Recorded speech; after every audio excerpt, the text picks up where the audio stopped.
Hi folks, it's Andy and welcome to today's Kendo rant. I hope you're having a great day. Let's jump straight into some of the questions from the last few videos. The first one I want to get to though, it's not really a question, it's more of a comment, but I really like it. It says this series might need to be changed to Kendo Q&A since it's less of a rant and more or less answering questions. You're absolutely right, actually. And with you saying that, I kind of considered it, but I still kind of like the term Kendo rant because it gives me the opportunity as well to kind of throw in my own sort of ideas, like I did with the video about ski, for example. That wasn't really a response to a direct question. Plus there's other things that I'd like to rant about, obviously going forward as well. So there's that as well. But yeah, good point. I am doing a lot of Q&A stuff, but I really like doing the Q&A stuff because you know, it's great to interact with everybody. It's great to see everyone's comments and for me to be able to get back to them and then people respond to that as well. And it gives me something to rant about, which is even better. Okay, and it's sort of relevant to you guys as well. So, yeah, I appreciate that sentiment, but I'm going to keep it as it is for now. Okay, so right, let's get started. Let's have a look at some of these questions. There's some great ones. I like this one. This one comes up quite a bit. It says, what is your opinion on the possibility of head trauma, brain damage, and long-term risk of dementia from Kendo? There's a relatively recent Reddit article which explores it a bit, and there's a link to a Reddit article. Okay, this comes up every now and again about whether there's a risk of head trauma and brain damage and risk of dementia, or the other one is hearing. People worry about damaged hearing and stuff like that.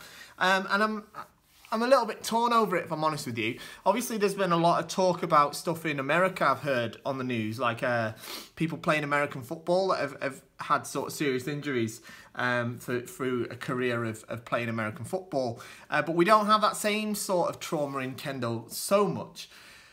I mean, one thing I think about when I get asked this question is, well, I know so many like elderly Kendo practitioners that have done Kendo their entire lives and they don't seem to have any issues with anything like this. I've never heard of issues of brain damage, dementia, damage to hearing or anything like that caused by Kendo in my experience of doing Kendo in Japan. Now, I've done Kendo in Japan more than I've done it anywhere else, so that's where the majority of my experience is based.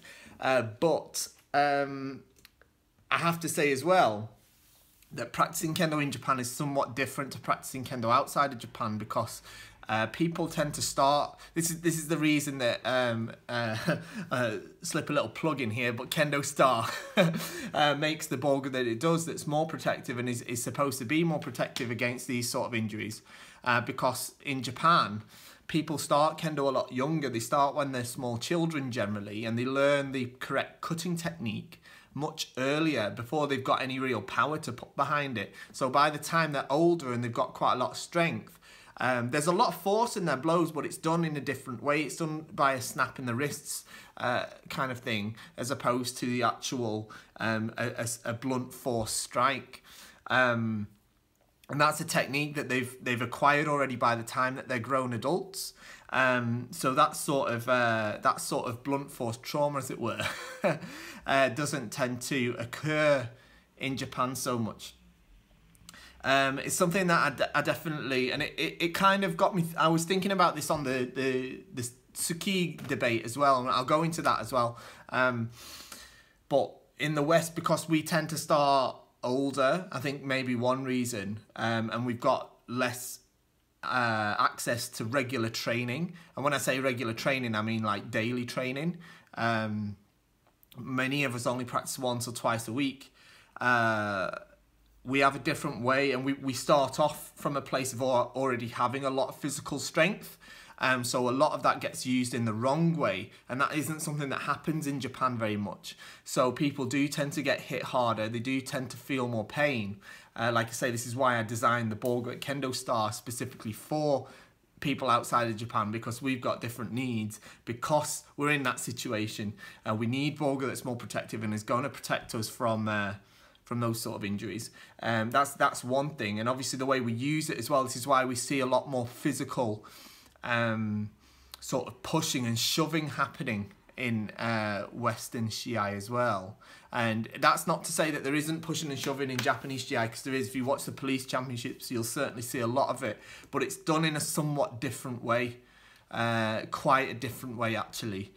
And it's a bit difficult to pinpoint exactly how. Now, in terms of do I think that we're at risk of head trauma or brain damage, dementia or hearing loss? In general, no, I don't think that we are, to be honest. I don't think that we are. I'm no doctor, no medical professional, so I could well be wrong in it. But like I say, I know people that have done Kendo their entire lives or for years and years and years, both in the West and in Japan, and they don't seem to have suffered from that. I don't feel like that, you know, even when somebody hits me really hard, I mean, it blooming hurts, but it's not, I don't think it's as repetitive as it is in a sport, as it would be in a sport like boxing or in like say American football or something like that. So that's my sort of stance on that. I'm not so convinced that there's a super risk of that sort of thing in the long term. Okay, next question. It says this is in response to the video about how is ski dangerous. It says, I think this is a topic that comes up a lot. I come from a very small school and we don't really teach it in part because we're still very young with our Kendo journey. I think it's interesting though that it's not allowed until high school level and attests to part of the danger of it. It also does take some maturity to realise that you need to back off if it's not there really. I'd really love an episode of the Kendo show around how to teach and practice it safely, especially without armour when you're starting. I also think it's a technique that can get a bit handsy if it really should come from the body and hips, right? Okay, that's a great question. So yeah, I mean, here's the thing. Yes, in Japan, they're not allowed to do it until high school. There's a couple of reasons for that. One is that like little kids, like elementary level kids, I mean, they just don't have the hand-eye coordination to really be able to be doing it. Certainly not when they're starting off. And you have a very the way Kendo Shiai works in Japan is elementary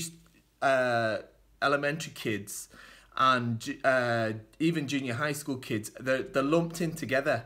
So I mean, I don't mean junior high school with elementary, but elementary kids, right? They're there for 6 years, right? So it's not impossible. I mean, it depends on the actual event, but it's not impossible for a first year to fight against a 6th year. It's quite unlikely because they usually split between lower year and higher year, but even then, that tends to be 1st to 4th year and then 5th and 6th year, or 1st to 3rd year and 4th to 6th year. So then there's actually a big difference between a 1st year and a 3rd year in terms of size. They're actually really different. Or even between a 4th year and a 6th year, there's a big difference in both size, experience and skill. And a similar thing with the junior high school is that they all go in the same division generally, and they could be the 1st year or 3rd year. And that could be quite a big, you know, a big physical difference between competitors. I think that's one of the reasons that it's not there. The second thing is that in high school, it's from high school that they're allowed to do Jodan. So it wouldn't really be fair to let people do Jodan and then not let them do ski, because it's kind of, it is a much more relevant technique when you're playing against Jodan. So that's that. In terms of it being more handsy, yeah, I mean, that's a part of the problem, is that beginners, when they do ski, they try to sort of jab out with the hands like this, when really it's like any other waza. It has to come from your legs and your hips, from the lower body, carries you forward. So yeah, you're absolutely right with that. Okay, keeping on the ski, the ski hanashi, I'm falling into Japanese now. The ski talk. I made a bit of a mistake in the last video. I hold my hands up. I was wrong in how I analysed the sort of the comment on the previous video about somebody knowing somebody that got injured. I meant the description, just to recap quickly, the description was that they saw somebody get injured at a Shiai. It was a woman who was about 1.6 meters tall against a guy who was about 1.8 meters tall. The woman goes for men. The guy goes for ski when he sees her come and hit men. It hits the side of her neck, knocks her over. She ends up going to hospital. And and he wasn't given hansoku. Now, what my comment on the previous video was that it would be difficult for the shimpan to ascertain if it was intentional or not as to whether to award hansoku. But yeah, that's an incorrect statement. I was wrong in that. It's not. It clearly states, and a couple of you guys have commented in the comments there to pick me up on that, so thank you. I've got my rule book here. It's the proper one. It's got a KendoStar logo on it, but that's how I know it's mine.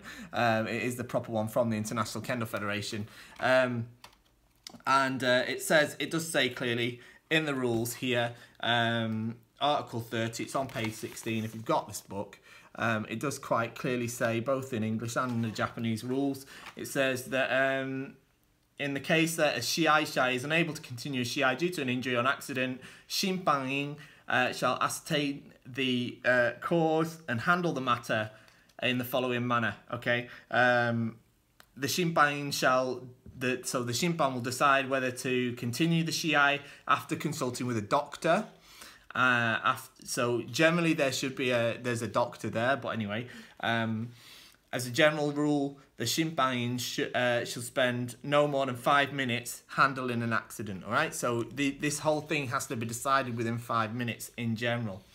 Number 2, and this is what we're talking about, in the case where shiai is unable to continue shiai due to an injury, should the opponent be deemed responsible for the accident, whether intentionally or not, the opponent shall lose the shiai. Whereas, if the cause of the accident cannot be ascertained, the shiai, I don't know why they've written it like just the Japanese word in the English bit, but the shiai funosha, that means the person that couldn't do the shiai. So the injured person shall lose the shiai. All right?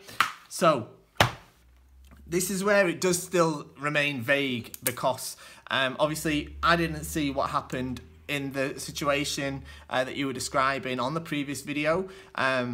So if it is exactly as you described it, then yeah, it could be deemed that it was the responsibility of the guy doing the ski that the injury occurred. But it could also be deemed in other ways, and this is part of why there was a difficulty in ascertaining the reason at the European Championships.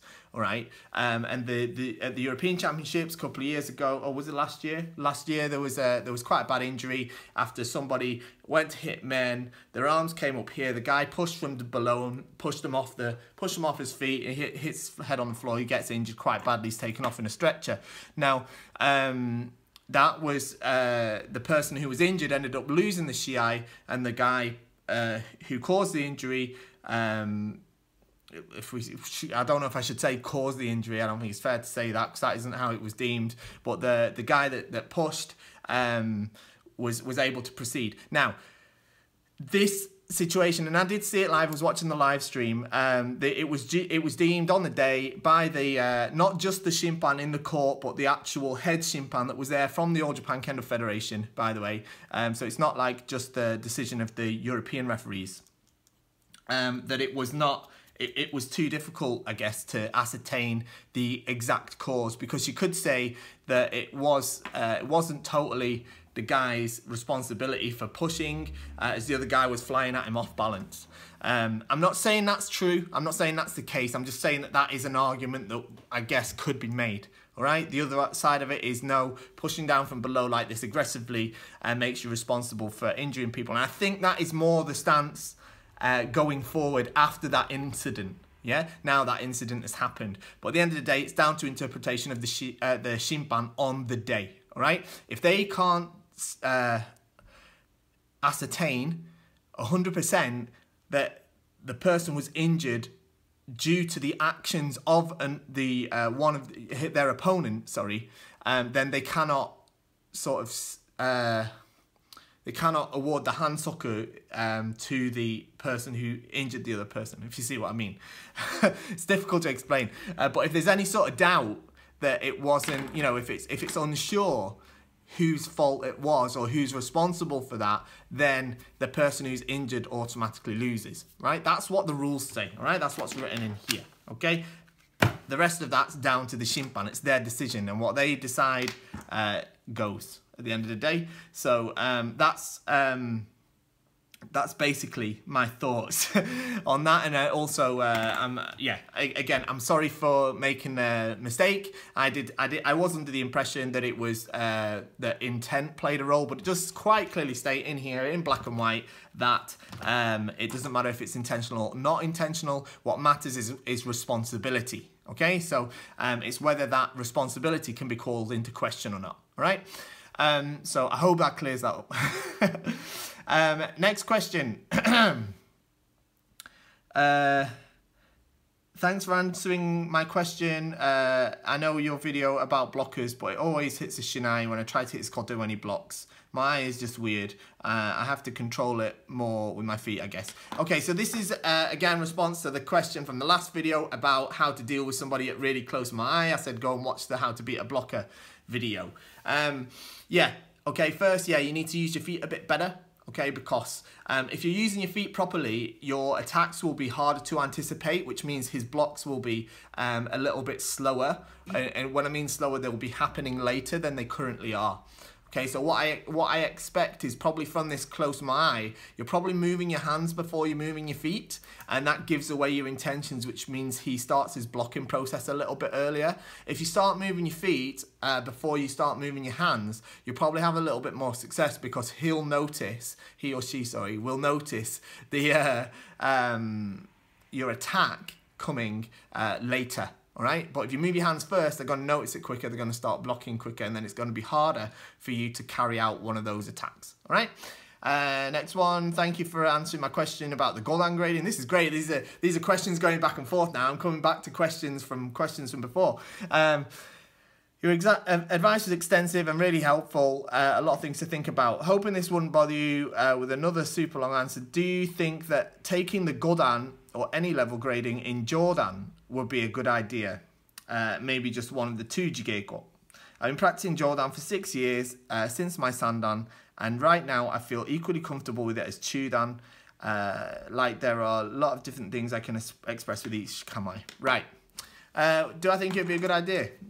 It's hard to say without seeing your Kendo, to be honest, mate, but it depends how good your Jodan is. I think it's, especially we're talking about Jodan, Yondan, Jodan, sort of level, Rokudan, Nanadan. If you do Jodan and you're as comfortable in Jodan or more comfortable in Jodan than Chudan, then yeah, I think that's a fair argument to do it in your exam.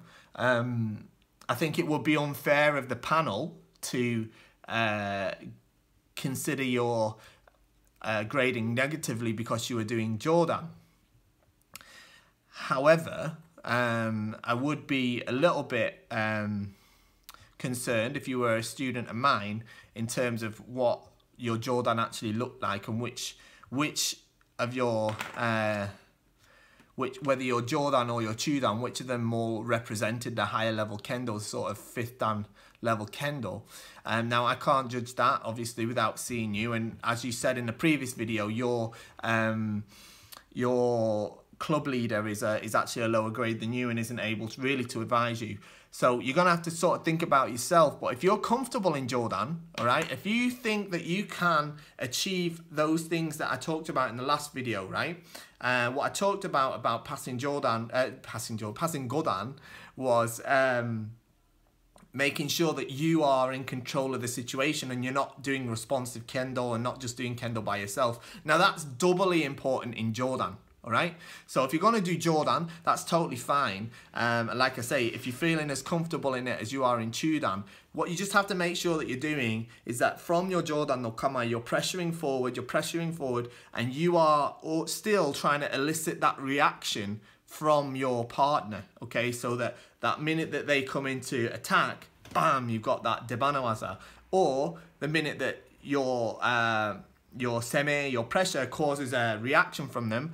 If it's not an attack, perhaps it's a block, bam, you've got that kote, katate kote, or two-handed kote, or maybe katsugi men, whatever.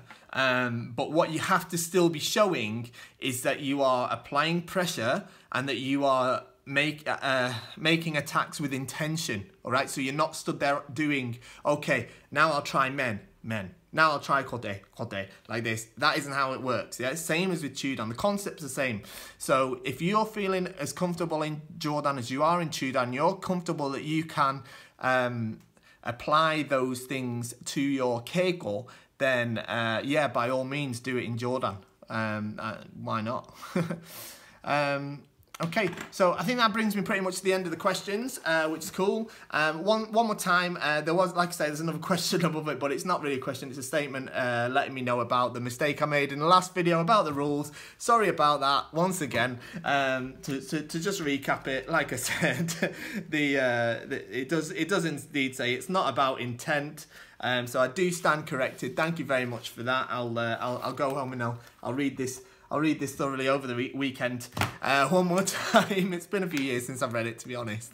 But yeah, it's not about intent. It's more about responsibility. Okay, so it's still a very grey area. The Shimpan still have to, you know, discern whether it really can be said that it's one party's responsibility or not. Okay, and that's where it becomes a little bit of a grey area. At the same time, though, I do think that there is a pattern that has sort of been sort of occurring over the last few years, where if someone gets injured, the automatic go-to response from the Shimpan is sometimes to just disqualify the person who's injured. Okay, so luckily, thanks to the good thing that came out of that terrible incident that happened at the European Championships is that it did force everybody, both here and in Japan. It became the thing that was talked about in Japan too. It did sort of force the way that we talk about doing Shimpan to sort of think about this sort of rough play, as it were, a little bit more carefully, and really be thinking about whether somebody is indeed responsible for an injury or not. Okay, so with that all being said, I think that'll do for today. I've already been going on for quite a long time. These were only supposed to be 10-minute videos at a time, but everyone's more than like 20 minutes so far, but seems to be a good reaction from everybody else. Don't forget to like and subscribe and all that stuff. Leave me a comment what you'd like me to talk about next time, or any questions, because this is Kendo rant / Kendo Q&A now, which is great. Like I say, I really love getting these comments.